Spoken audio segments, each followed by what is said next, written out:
Now, we all know this. COVID was a crazy time in everybody's life, and especially in real estate businesses. And we had to do a lot of things: social distancing, wearing masks, getting things like disclosures to enter into somebody's house so that they wouldn't be liable if you caught COVID, and all these other things that we had to do.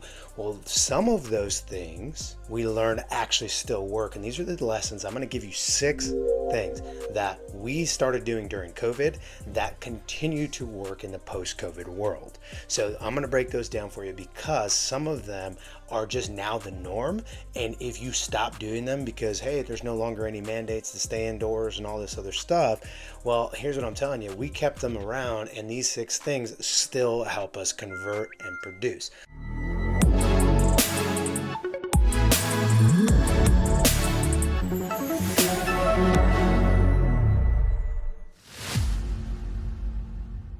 So let's jump right into those here in just a second. Now, before we do that, make sure, as always, that you like, share, comment on this video.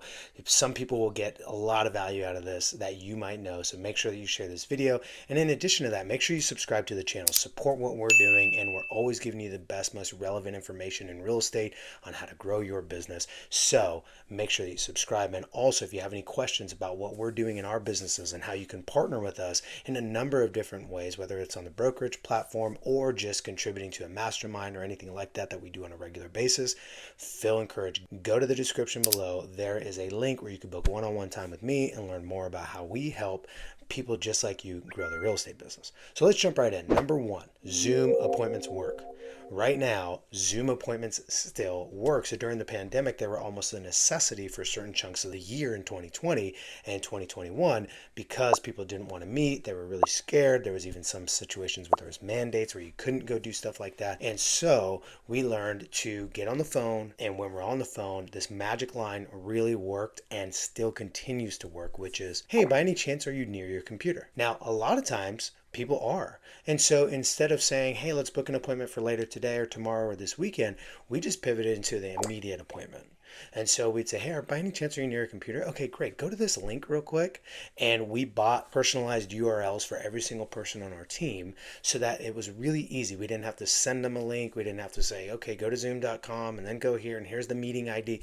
Nothing like that, right? It's meetwithisaac.com or whatever it is, so that we permanently redirected that domain to our personal Zoom link so that when the person goes to meetwithisaac.com, which is not a real one, don't go try typing it in. I have no idea what's actually on that URL, but meetwithisaacrealestate.com or whatever it is, it would automatically just launch the Zoom call. So that we know still works to this day, and it's a really great way, especially when you're talking about looking for homes or even talking with sellers about comparables in the neighborhood and what the offers might look like for an all cash offer or whatever. You can say, hey, by any chance, are you near a computer? Because I'd love to show you where you're going to find the most value actually is if I can show you what I mean, because right now we're on the phone and it's kind of like describing a picture over the phone. Why don't we jump on the Zoom, go to meetwithisaaconzoom.com, and that'll launch a Zoom call and I'll walk you through what I'm looking at so that we can really narrow in on your choices for homes in that zip code. That's number 1. Number 2, driveway consultations. So here's the reality. A lot of times people weren't wanting to go sit in an office or make the drive out to the Starbucks or whatever it might be for a number of different reasons. But what we ended up having to perfect was a driveway consultation. We'd go meet out, complete strangers. The first time we ever met them was at a showing. We'd show them the property, and then we'd have to figure out how do we have a consultation with this person where we can demonstrate value and get them to ultimately sign with us as a client. Well, that's where we had to develop what's now known as the driveway consultation. And so what that looks like is the ability to go out and present our value proposition no matter where we're at. Now, we called it the driveway consultation. The truth is it's the Starbucks consultation. It's the wherever you're at consultation. But what we've found is that need to be able to do that and the ability to offer that as a convenient way before or after a showing or before, during, or after an open house, it's really helpful in converting. And so we did not get rid of that just because there's no more social distancing mandates. Number 3, virtual showings and done for you video showings. So here's what that is. It's exactly what it was. We had people moving from other parts of the country, but then also people that were just nervous about meeting people in person. And so we'd do FaceTime and Zoom showings where we walk them around the house. We'd show everything there. I'm sure you might have even done one of those points. But here's the reality. As people that live in a highly sought after area, San Diego, California, we know that there's a lot of people that are moving here and they've not stepped foot here recently, maybe even ever. Maybe they're getting a job transfer. Maybe they just loved their time in San Diego when they were in the Navy, and now that they're retired, they want to move back. These things happen a lot. And so we offer virtual showings, and then we also do it as a courtesy for people that are a little bit hesitant to get started with showings, or they don't realize the urgency around getting in that showing right away. So for example, there might be somebody who says, yeah, I'm coming in July. It's June right now. I'm coming down to San Diego in July, and I'd love to take a look at this house. Well, you and I both know that that house is priced to sell, and it's probably going to be gone by then. And this person isn't necessarily interested in having a consultation or having an entire tranche of properties sent to them on a regular basis. They're like, I'm good. I'll check Zillow, and when I get there in July, we'll connect. Well, the reality is a lot of times if you just let that sit like that, you're not going to actually connect with them. Either you or they will forget to follow up. They'll probably just end up in someone else's funnel because they went back to Zillow or Realtor.com or whatever. And so what ends up happening is they don't get to see that house. They miss out on it. And then they don't really care about you as the agent being their agent because you didn't get the chance to demonstrate value. And so they end up somewhere else. Well, what if instead, this is what we do, we go, hey, I totally get it. Absolutely. If this house is still available in July when you're in town, I'm excited to show it to you. I'm excited to meet you and your family and learn more about your process. In the meantime, I'm actually already in the area or will be later today or tomorrow. And so I'm going to go ahead and do a virtual showing. I'm going to record that and send it to you.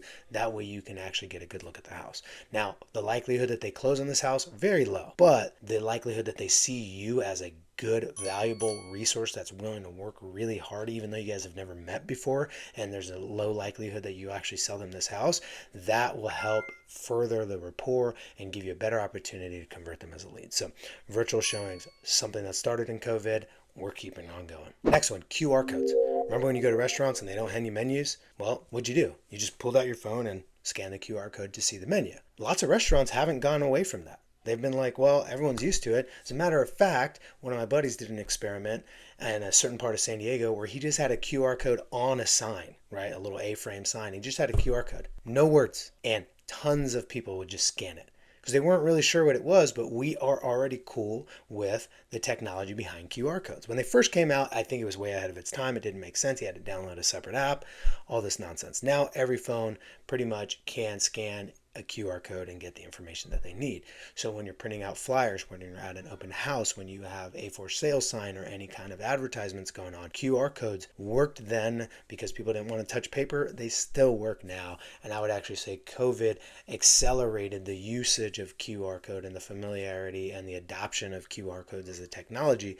And now everybody's used to it. Even my 67-year-old mom is used to using QR codes like it's just an everyday occurrence. So introducing QR codes or continue using QR codes in your business, that's a COVID era thing that we are still using and still work. Number 5, this is an interesting thing. In California, at least, we had something called a PED, which was a document, a disclosure basically saying, hey, I need the liability for somebody being able to sue me if they contract COVID from the house, right? And so buyers would have to sign this document called a PED form, P-E-A-D, before showing. It was an inconvenience, sure, but they got used to it and they were like, okay, cool, I signed documents in order to see this house. Well, now with the new NAR lawsuit and the settlement and all this, a lot of people who aren't used to offering a buyer representation agreement before a private showing are now going to have to. Well, here's the thing. People got used to, at least for a period of time, used to signing documents as a formal part of the home buying process. And so if you look at it that way, it was inconvenient, sure, but we still got it done. We still got them signed. We still showed houses and made it happen. Now, the great part about it is, whereas PEDs, you used to have to get them signed for every single property before you saw it, in this scenario, you only have to get them to sign it one time before you show them the property. Lastly, but not least, is virtual events. Some people still very much enjoy the virtual events, whether it's a training like a webinar for first-time home buyers, first-time home sellers, home selling workshops, VA workshops, investment workshops. These are things that you used to have to rent out a space and have sponsors and provide lunch. and all these things. Well, virtual events became a really big thing, right? From your brokerage's annual event to your work's happy hour on Friday was a virtual one where everyone was drinking from their house because they were working remote. And all these things became much more normalized. And so, although we can and we still do live events, so even though it's post COVID, the familiarity, the comfort, and the expectation really of these kind of events being virtual is totally fine and normal. And it reduces expenses because you don't have to rent out a space, you don't have to coordinate, you don't have to worry about parking and signage and all these other things. Now, it does have a lesser impact, but it still can be scaled out. And so, these are the things from the COVID era that should still exist inside your business today. And COVID changed a lot of things, and not all of them for the good or not all of them for the bad in terms of real estate. But what I will say is it did create the opportunity and the necessity to innovate. And so a lot of those innovations have stuck. These are just 6. If you have any that you are still doing, that you started in COVID because of the situation and now you still implement in your business, feel encouraged. Please share those in the comments below. And if you have any questions about what it looks like to partner with me at LPT and how I can help you grow your business, whether it's generating more leads, converting those leads, growing your team, getting started with video, or recruiting and building your own revenue share opportunity, here in the description of this video, there is a link where you can book one-on-one time with me to learn more about all of that. Looking forward to connecting with you here in the future. And until next time, happy selling.